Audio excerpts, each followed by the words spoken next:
please put your hands together to welcome to the stage Her Excellency Dr. Shaikha Salem Al-Dhaheri, the Secretary General of the Environment Agency, Abu Dhabi.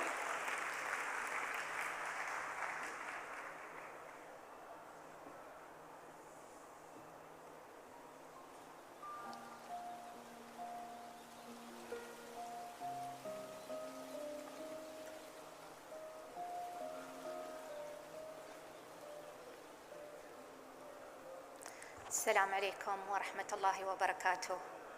Your Highness, Your Excellencies, distinguished leaders and fellow architects of tomorrow's world.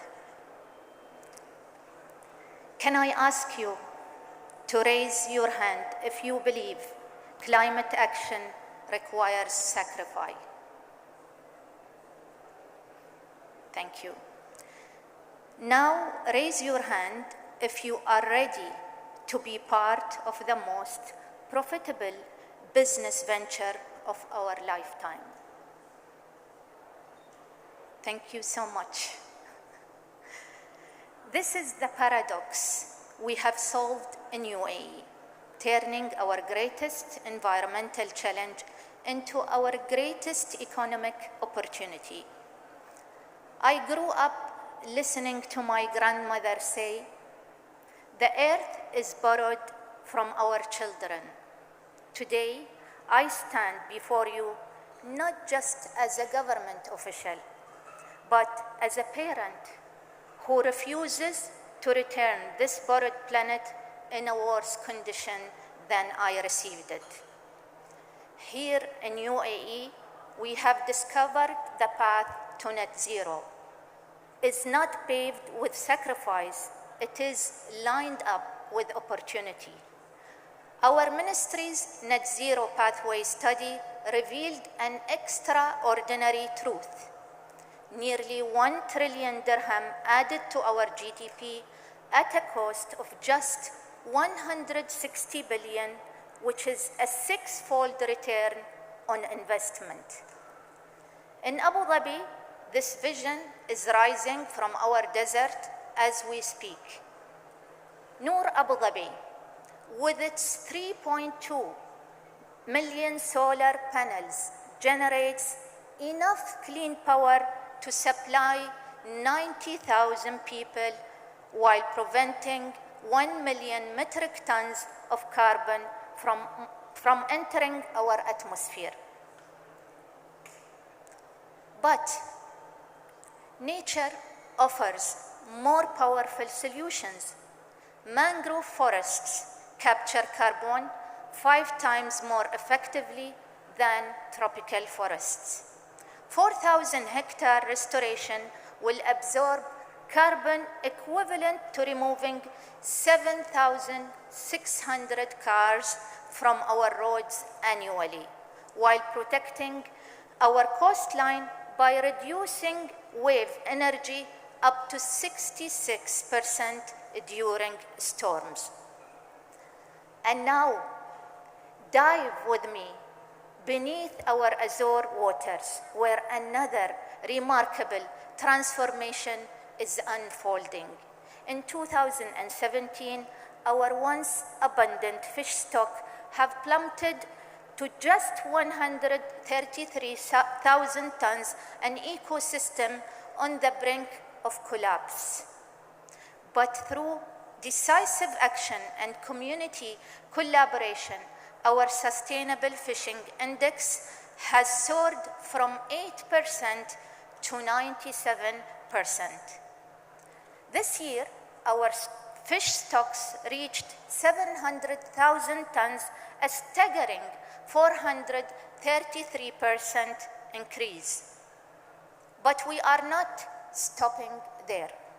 Over the next 5 years, we will triple the fish stock. Can you turn to your neighbor and share one word that comes to your mind when you hear trillion dirhams opportunity? At this very moment, one of the world's most ambitious coral reef restoration initiatives is taking place. 4 million heat-resistant corals being cultivated across 9 square kilometers, and 40,000 artificial reefs are deployed. These are not just corals, they are underwater cities of life. The 412 hectares we have restored so far will provide habitat for about 25% of all marine species, despite covering less than 1% of the ocean floor. Where else can we find an investment that together fights climate change, protect communities, create jobs, and generate over 154 million in annual ecosystem services? Show me a financial instrument that delivers $4 to $8 return for every dollar invested, as our mangroves forests do. This is why Abu Dhabi is driving toward 22% emission reduction by 2027 and 35% by 2030. We have already completed 52% of our strategy's project, preventing 37 million tons of greenhouse gases from entering atmosphere. The question is not whether we can afford to act. The question is how our children will judge us if we don't. As I conclude, I ask everyone to nod or to raise a hand if you are committed to being part of this transformation. Look around you. This is what hope looks like. This is what leadership looks like. The UAE has chosen prosperity over paralysis, action over anxiety, innovation over inertia. What will you choose? The world is watching. Our children are waiting. The time for action is now. Thank you.